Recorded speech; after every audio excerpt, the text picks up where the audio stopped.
If you've spent any time around language learning, you've probably heard about the memory palace for learning a language faster with greater results in terms of long-term retention. And you might be wondering, does it work? Well, it absolutely does. But some people, they will struggle with this mnemonic strategy, and they will struggle unnecessarily. So to remove all the struggles and maximize your success, in this video, I'm going to discuss why some people exert way too much energy and wind up fizzling out with not just the memory palace technique, but with mnemonics in general for language learning. I'm going to remove every pitfall based on decades of personal experience using and teaching these techniques with multiple languages, but also the science behind it all and the thousands of years of tradition and some insights that I've learned from decades of memory competitions. So that way you can use this incredibly powerful learning technique to supplement your language learning adventure. Because let's face it, the whole point of using this technique in the first place is to make language learning much more fun and a lot faster. And easier too. Easier in a way that I don't think many people get to experience because they haven't learned the technique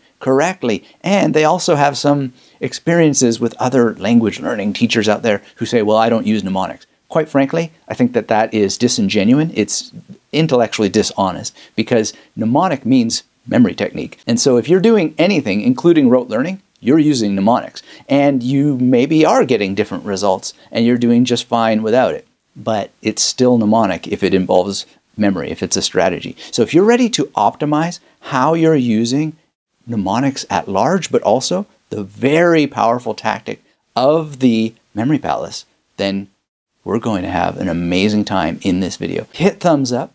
Make sure you're subscribed if you're new here and you love adventures in learning and really looking at what's going on in detail, because this is Dr. Anthony Metivier from Magnetic Memory Method, starting with how to avoid some of the biggest memory palace mistakes.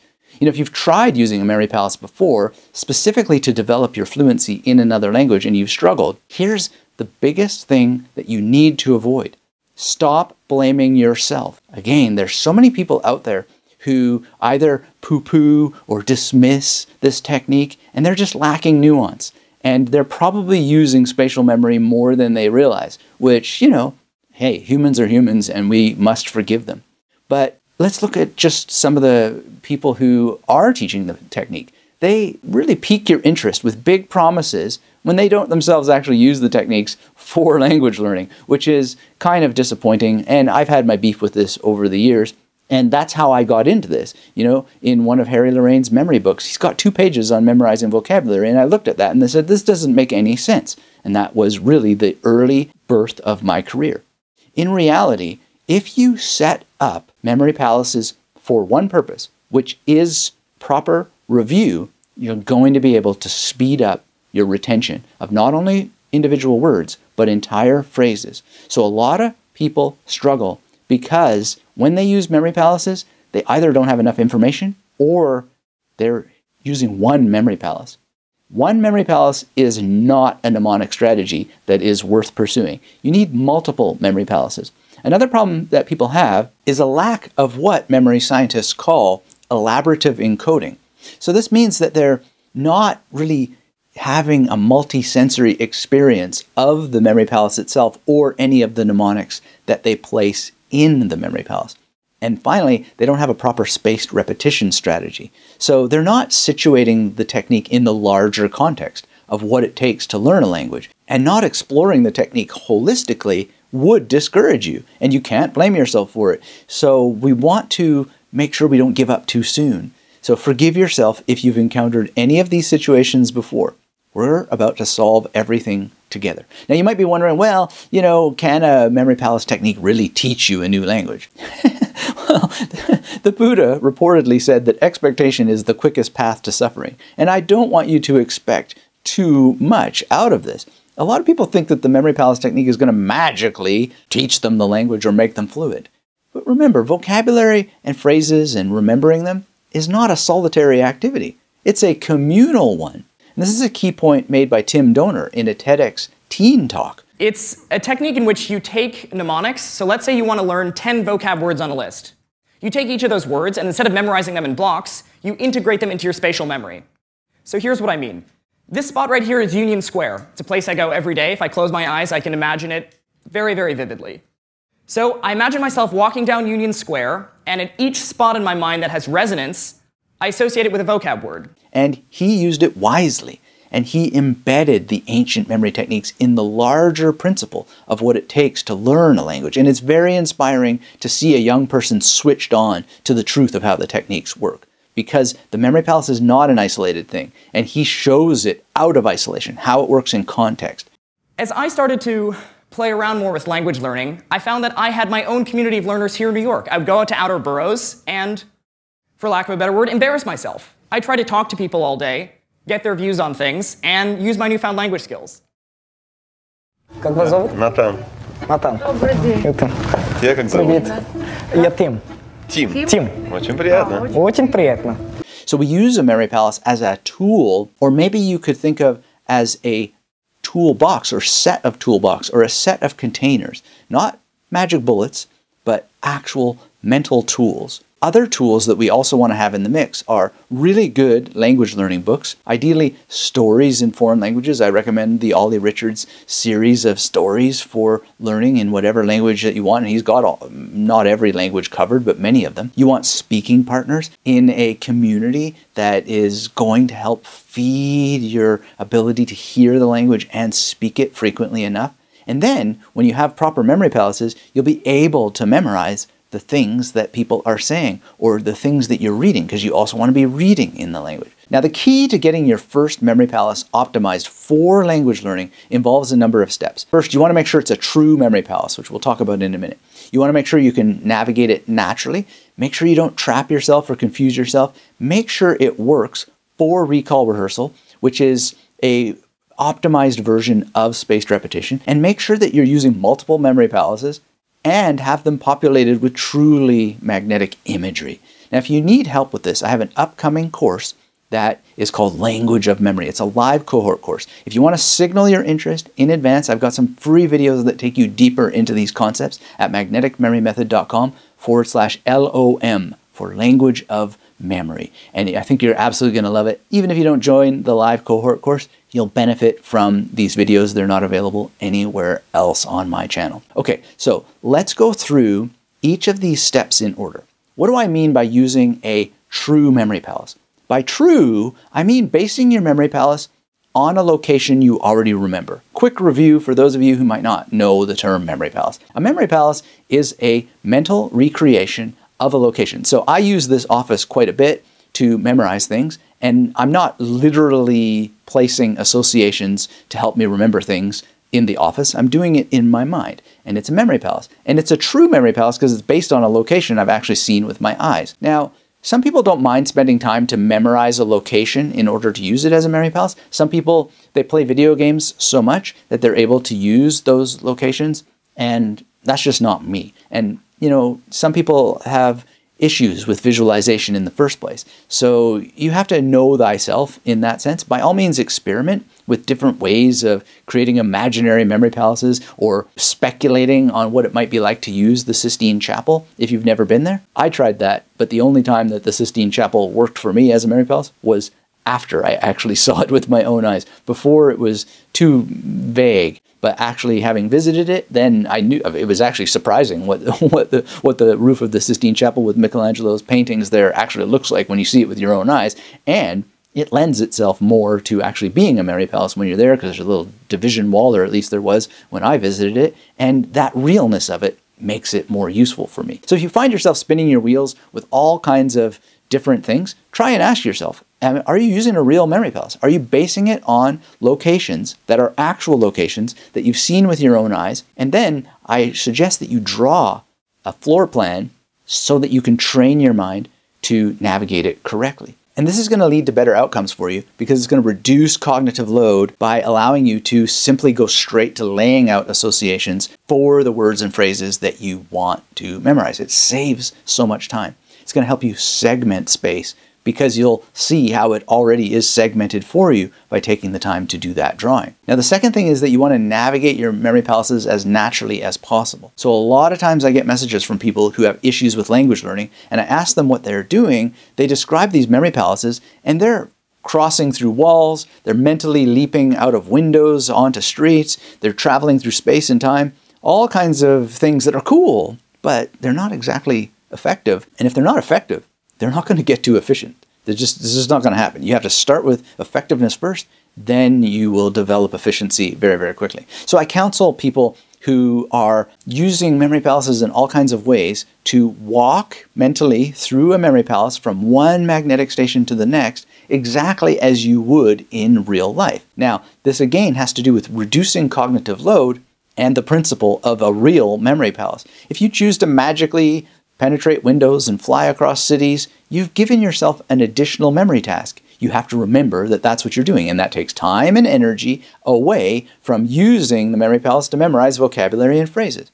But when you move from your balcony to your kitchen in exactly the way that you would do in reality, you're using what's already in your memory, and you're using your procedural memory because that's the procedure you would follow anyway. And you're using mental imagery that's already in your mind. Now, this is a bit of a science tip, but if you look into the science of mental imagery, which I've written about in some depth on my blog, basically, when you go to your fridge to get something to drink, you're basically using a map that's already in your mind, a mental image. Even if you don't see it, it is a mental image that has spatial memory involved and so forth. And this is what all this is about, is tapping into what's already in your mind so that effectiveness becomes efficiency. Now, another tip here is to avoid traps, which will help you avoid confusion. Now, so many Memory Palace tutorials tell you to start at your front door and move into the building in your home. Sure, this can work, but personally it makes me cringe. Every time that I have tried to do that, I wind up running out of space very quickly, and I trigger these little psychological situations like Memory Palace scarcity. I already know I'm going to run out of space, so I start to tense up. And that's not what we want. We want to feel free, relaxed, excited, and alive. So I start at what I call the terminal station. You could think of it as the dead end. If you were moving from an entrance into the building, think about where you would end up and run out of space. And then start there instead and move towards the entrance. That way you can add more magnetic stations if desired. You can use the driveway. That would be, for me, typically 3 more stations. Mailboxes. There's ways to turn mailboxes into multiple stations unto themselves. And this approach just allows you to patch in the best parts of the journey method, which often involves outdoor locations. And then, there's other optimizations that you can think of for outdoor locations that are related to how you use indoor memory palaces, but they have their own quirks and nuances, which again we're going to get into in the Language of Memory cohort course with lots of assignments and different exercises that you can try. So here's another thing around this. If you do things as I'm suggesting, you're going to avoid having to renovate the memory palaces later. And so many people, they botch things a little bit, and then because of the way memory works, they get primacy effect, and then they have problems with that memory palace, and they're worried about ruining a memory palace. Now, you can't really ruin a memory palace, because every time that you have an issue, you have an opportunity to learn, and then you learn not to do that the next time. But one of the reasons I'm making this video is so that you can get it as close to right the first time and avoid those issues. However, if you make a mistake, it's just a lesson, and there's many, many memory palace options out there, okay? Now, the next thing I want to share with you is make sure that you follow these principles, because those principles are in place to assist with recall rehearsal. Now, we know that the memory palace techniques works. We've got so many powerful studies. There's one that I featured here on the show a couple of years ago with David Reeser and Tyson Yunkaporta, who showed excellent results using an aboriginal variation of the memory palace technique. And the study revealed positive results for all kinds of medical students dealing with really, really complicated information.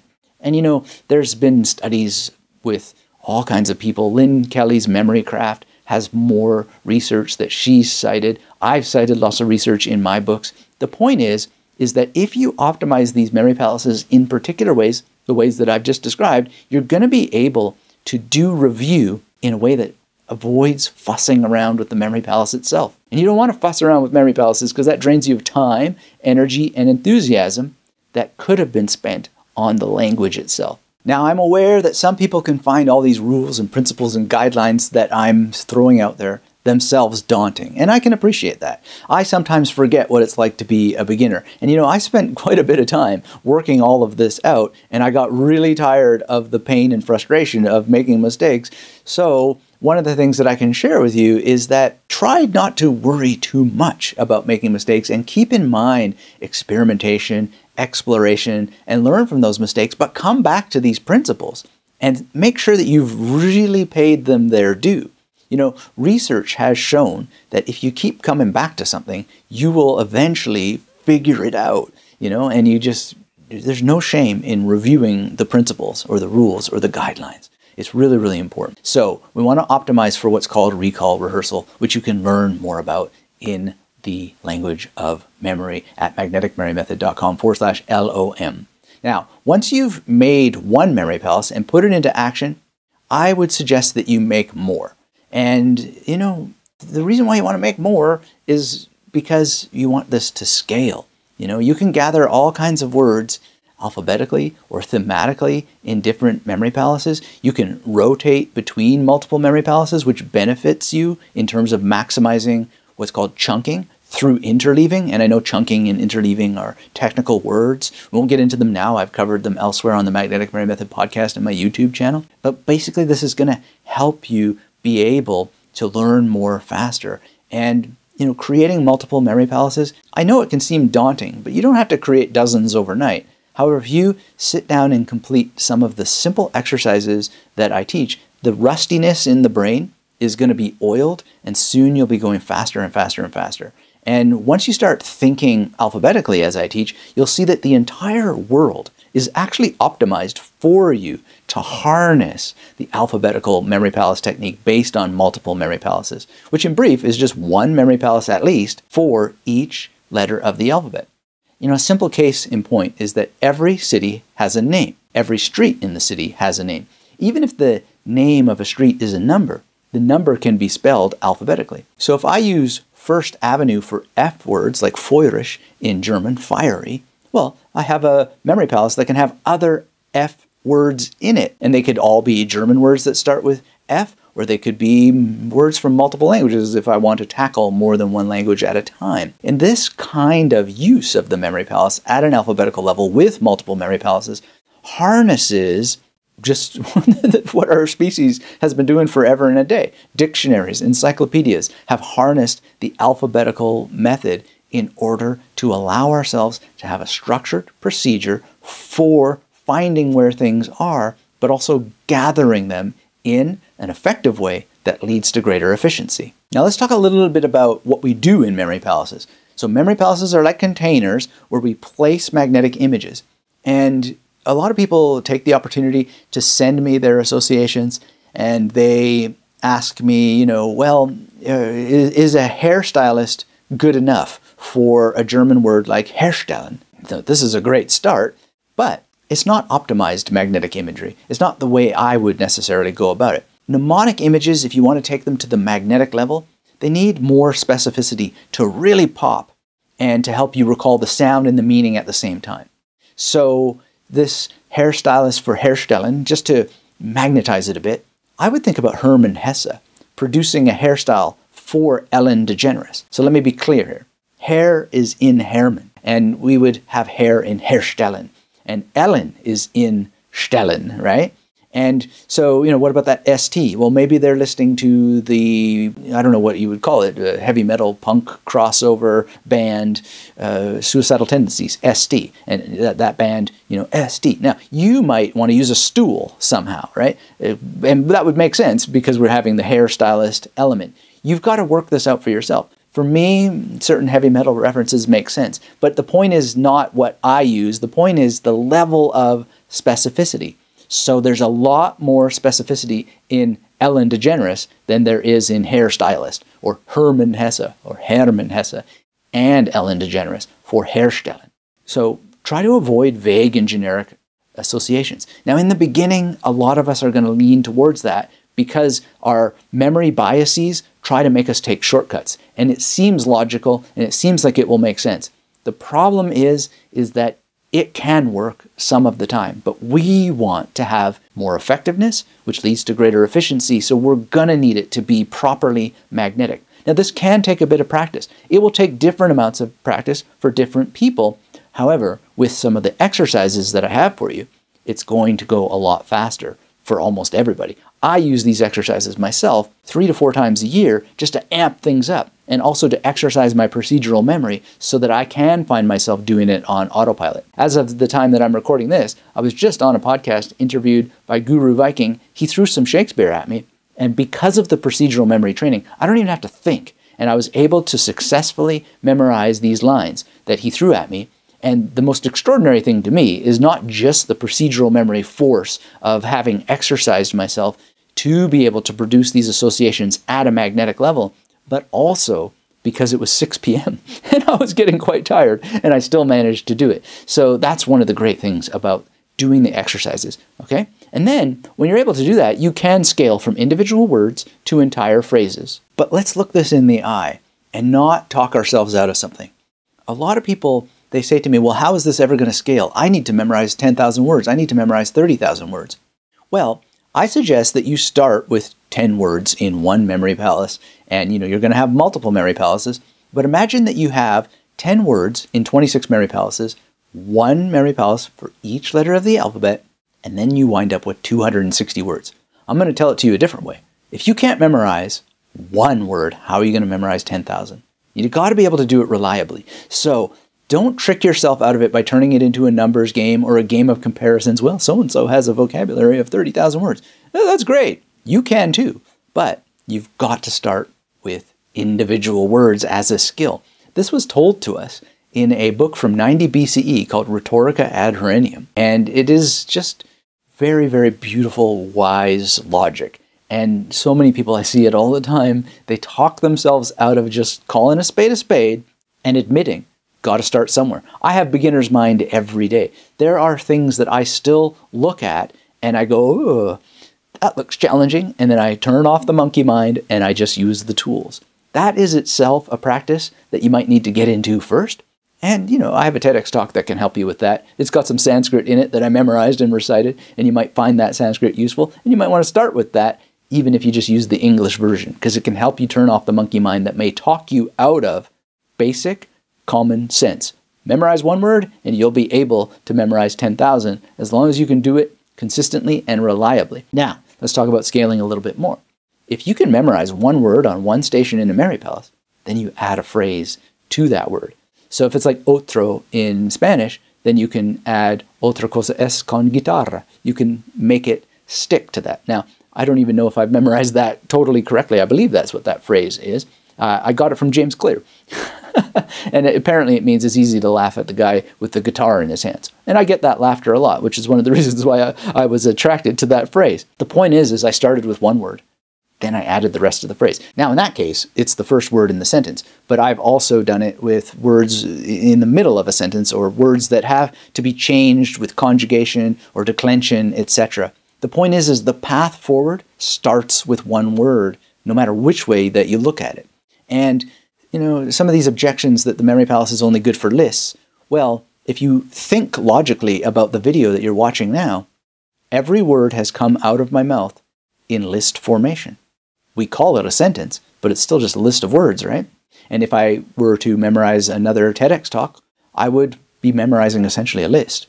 It would be a series of sentences that are words in lists. So the way we sort of transcend the list and get to be able to spontaneously work with grammar is to observe grammatical laws and rules within our memory and match that against what we read in a grammar textbook. So it's kind of like a chicken and the egg problem, but if you're doing a bit of both, you're going to proceed a lot faster. So memorize words first, then add phrases, or better said, build the skill of memorizing words reliably, then add phrases to the words that you've memorized.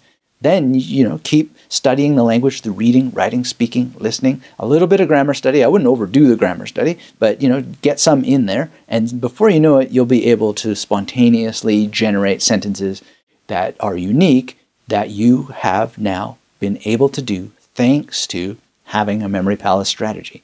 Now, that's one thing that success looks like. And of course, success looks different for different people. But in general, I suggest you think about success like this. Have fun. Play with the process.